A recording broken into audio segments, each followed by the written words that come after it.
Hey All-Stars, my name is Jason Garfield. I am a World Champion Juggler and President of the World Juggling Federation. Now, I got those two titles with a lot of hard work, patience, and indefatigable persistence. To get good at anything, you have to work hard at it, and you have to work at it every day, and you have to work at it intelligently, which means having the right tools, which also means the right instructions. So that's why I'm so excited to be here today to teach you how to juggle.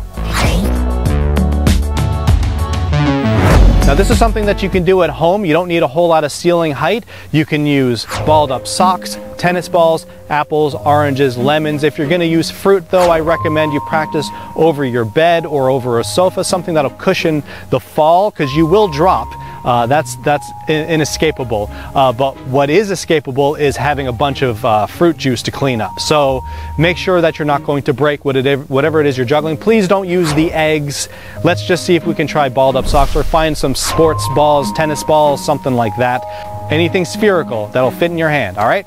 Let's get our props and let's get to work. Now, we're gonna learn how to juggle correctly from the very beginning. Now remember, patience. It's very important not to try to get ahead of yourself. I know it's exciting and you see that the possibilities are there and you want to keep going, but then you sacrifice your form and you embed bad habits. So just listen to everything I say and try to remember it every time you practice. So we're going to start first with body position, because juggling is done with your body. So all of the throws are going to come from what you do with your body, how you stand and how you move your arms and where you look. So starting off with feet shoulder width apart, knees slightly bent, just slightly, just so that they're not locked out. And keep your elbows at your side and back straight, chest out. This is just good posture for everything, really. And then bring your hands in. Keep your elbows still at your side, but just touch your hands together, because all the throws are going to come from the center of your body. Then from here, you're going to look up, because that's where you're going to throw the balls. So looking up the whole time, you're not going to follow the balls back into your hand. You're going to learn how to see where they're going and then move your hands to catch. And if you're throwing correctly, you should only have to move them about this far. The juggling pattern does not go outside of your body frame, which means nothing will go outside of your shoulders. So the balls will go up right in front of your face and then come right back down, lined up with your shoulder in the opposite hand. So these are crossing throws. So you're going to throw from right to left and then left to right. So we're going to use a little bit of follow through with our arms. So we're going to look up, lower our arm that we're going to start with, and then just lift up in front of your face. So starting from the center, you're just going to bring your arm straight down, still in the center of your body, and lift it up in front of your face. Then you're going to do the same thing with the left hand. Just work on doing this. This is where you're going to place the balls. So you think about putting your arm where you want the balls to go, and then just follow through and then release. You're not going to put any spin on the ball at all. You're just going to hold it in your hand and then release as your arm goes up. So let's get one ball. Okay, starting with one object. Same body position. Before you do any juggling, always get back into the body position I explained earlier. Feet shoulder width apart, back straight, elbows at the side, hands in, and look up. Now from here, we're going to lower, we're going to lift up, and throw. Now to catch, you're going to lift up to catch, and then cushion the catch and bring your hand down. So I'll do that again. Hands together, up, lift up, and lower, and stop. This is not continuous, so you don't need to be playing like a game of hot potato just to keep it going. One throw, one catch, and done. Then from the other side, practice each side evenly. You don't want to get better on one side than the other, and most people tend to favor their dominant hand. So if anything, practice your non-dominant hand more, but equal is good. So lower, lift up, throw, lift up to catch, and done. One throw, one catch, done. Throw, catch, done. And there's a slight angle, so it's coming from the middle and it's angled a little bit to the other side. Now notice I'm not moving my feet at all. That's because the throws are coming back to me. There's two ways this can go. You either control the balls or the balls control you. What that means is if you tell yourself you're not going to move, you will keep practicing until the throws come back to you. If you keep walking around wherever the balls are going, then you're going to get good at letting the balls control you. So you may be able to make catches, but you won't be able to do it without walking around. And that becomes a lot more complicated when you get to 2, 3, 4, 5, 6, and 7. So practice staying in one spot and keeping the balls within your range of catching. And you also, even if you go like this, I didn't move my feet, but obviously that's still not good. So we want the ball to come right back to our catching hand in the same position that we need it to be to make the next throw. And you notice I'm throwing a little bit above my head. That's going to give me some time when I get to 2 and 3 to react. when you're first learning this, your reaction time needs to be developed. So the more time that you have to see where the ball is and react, the better. And again, this is not continuous. It's one throw, one catch, stop. And then for you, this might not look as good in the beginning, so you're gonna have to reset. Maybe you drop, so you have to go pick it up. So get back into the same body position before you start again. Don't be in a rush to start again. Always confirm you're standing properly and you're set up to throw it to the best of your ability.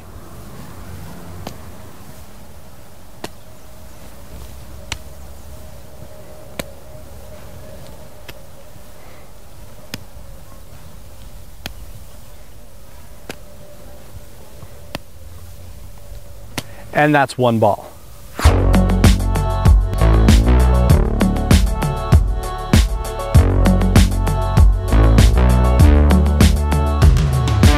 Now 2 is tricky. A lot of people will do this and think they're doing 2, and this is not how you do 2. This is just throwing with one hand and then catching with the other and then shoving it back into your favorite hand. That's a trick when you start doing it with 3 or more. But for 2 balls to learn 3, both throws have to be symmetrical, which means you're making the same type of throw with each hand, just at different times. So the timing is when the first ball reaches the top of its pattern, when it's at the peak, just as it's on its way back down, that's when you're going to throw the other ball underneath and across to the other side. Now imagine there's a line going straight through your body. You want these balls to go the same distance on each side of that line, which is no farther than your shoulder. Remember, we want these balls to be lined up with our shoulder and come right back into our hands so they're set up to be thrown again instead of having to reposition and make another throw. So 2 balls looks like this. Right, left, catch, and catch. And that's it. And then it stops. Then you start over again. Now you can start practicing with both hands. So I just started with my right. You can then try starting with the left. Left, right, catch, catch. But the most common problem that I see is that the second throw is not as high as the first one. It'll look kind of something like that. And then you'll end up catching both at the same time, which is not good. You will not be able to do 3 that way. You can do 2 throws like that if you're lucky, but that is not the way that this needs to be perfected before you move on to 3. So both throws have to go the same height. One way to think of this is to think about watching the first ball, waiting for it to peak, and then trying to hit it on its inside with the second ball. So really try to hit it, try to get them as close to each other as possible. Think about that center line. Start with your hands together in the middle, and then just have them pass right next to each other. You're making an X with the throws. Right and left. Right, left, catch, catch. Left, right, catch, catch. Right, left.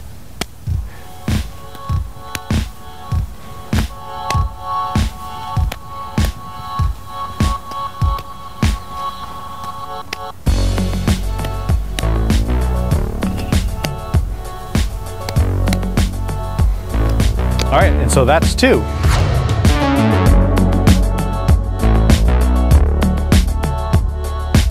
Okay, 3 balls. Now 3 balls is just like 2. You can only make 2 types of throws, either a right hand throw or a left hand throw. So now you're just going to repeat a right hand throw if you're starting with the right hand. So you put 2 in the hand that you want to start with. So if you want to start with the right hand, put 2 balls in the right hand. If you want to start with the left, put 2 in the left. But whichever hand you want to start with has to start with the hand that has 2. And so from here, sometimes people freak out that they're holding 3 balls, they don't know what to do with it. So let's just make the same 2 throws that we made before and just hold on to this third ball. So you notice I'm holding the third ball here, I'm keeping it clamped in with my palm and my pinky and the finger next to the pinky. And then I've got the first ball in my thumb and first 2 fingers. All right, so from there, I'm going to just make the throw and release like that, and then I'll hold on to the third ball there. So let's just make 2 throws, and to make the catch, it's going to be the same thing. I'm going to have this open and ready to catch the ball coming from the left hand. So it'll look like this, just like what we did before. We're just holding on to the third ball. Right, left, and catch. Right, left, catch. But look up the whole time. Don't look in your hands. I was doing that just to emphasize the catch, but you are going to be looking up the whole time. So once you get comfortable with this, let's say 10 times in a row of this, then we can think about throwing the third one. Now the timing for the third one is the exact same as the timing for the second one to the first. So the first ball goes up, you wait until it reaches the top, then you throw the second one underneath and across to the other side. That one will come down. Now the second one is still up there. When that one reaches the top, then the third one gets thrown underneath and across to the other side. So it looks like this. Right, left, right, stop. Right? Now you end, when you make 3 throws, you end with 2 balls in the hand you did not start with. And you can keep starting from the right hand. You don't have to practice from both sides if you don't want to. It's good to become ambidextrous that way, so I would recommend it, but it's not essential for learning how to juggle 3 balls. Right, left, right, and stop. And then you can put it back in your right hand and start over. Right, left, right. And that's it. Once you get 3 throws 10 times in a row, then you can add a 4th throw. Right, left, right, left. And that's it. It just repeats. There's only 2 types of throws. Right, left, and then it repeats. Right, left. So it's right, left, right, left, right, left. And the more you practice this, as you slowly build up your repetitions, think of each set of repetitions as a trick. 4 throws is a trick. Master that 10 times in a row, then 5 times is a trick. Master that, then 6. Until you build up to about 10, 15, or 20, then you can start working on even longer runs. And then you can work on trying to bring it down lower and lower and lower. And the lower you go, the less you're using your arms and the more you're using your wrist. And then you can just like look right on top of it. You don't even have to look at it at all. And then you can start working on other kinds of tricks, stuff that we're not going over today. You can do 3 in one hand. Don't even need the other hand. You can roll them off of your head. You can try to stick it on top of your head and balance it there. Put it onto your neck, flip it back up, spin around. You know, there's lots of different things that you can do with 3 balls, but for you, let's just work on mastering the basic 3 throws, and that will be a successful practice session. All right, so that's how you juggle 3 balls. Now we want to cheer for you. If you practice this at home, email us pictures or better yet video of your progress to allstar@asaslv.org, and I personally will be checking up on your progress as well. Good luck.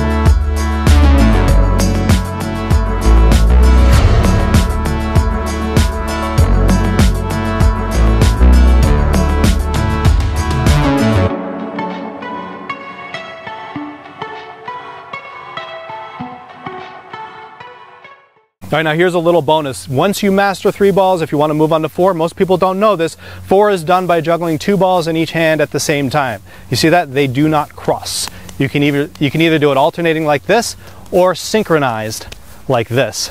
You won't be doing it this slow to begin with. You'll probably start off trying to learn it at around this height. And to learn it, you're going to work on each hand individually. So the right hand and the left hand. Of course, you're going to build this up slowly, so you're going to work on just 2 throws. And you want to start from the inside of your shoulder and line up with the middle of your shoulder on both sides. Master that. And then 1, 2, 3, 4. Or 2, 4. You can work on tricks with 3 also to get you ready for 4, like 2 in one hand and 1 in the other, both sides. You can, from here, go from 3 to 2 in one hand, 1 in the other. Lots of different ways to work on that. But we're not working on 4, that's just to let you know what's around the corner once you master 3.